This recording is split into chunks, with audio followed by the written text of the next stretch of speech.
అందరికీ శుభోదయం. ఈవేళ కందా బచ్చల కూర వండాను. మన ఇంట్లో చేసి పద్ధతి మీ అందరికీ చూపెడదామని పెట్టాను. కందదుంప చెక్కుతూ ఉండగా ఎంతసేపు కడిగినా మట్టి పోదు కనుక దుంప చెక్కు తీసి శుభ్రంగా కడిగి ముక్కలు తరిగి ఉప్పు నీళ్ళల్లో వేసి మళ్ళీ కడిగితే మనకి దురద కూడా పట్టదు, మట్టి శుభ్రంగా పోతుంది.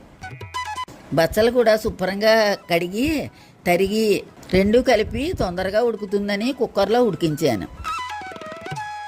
దీని పోపు కోసం ఆవాలు, శనగపప్పు, మినప్పప్పు, కరివేపాకు, ఎండుమిరపకాయలు, వేరుశెనగ గుడ్లు వేశాను. ఇందులో వార్చిన కందా బచ్చలి, పసుపు, ఉప్పు, చింతపండు రసం వేసి బాగా కలిపాను. ఇది బాగా మగ్గి కూరంతా తయారయ్యాక దించి చల్లార్చి ఆవపెట్టాను.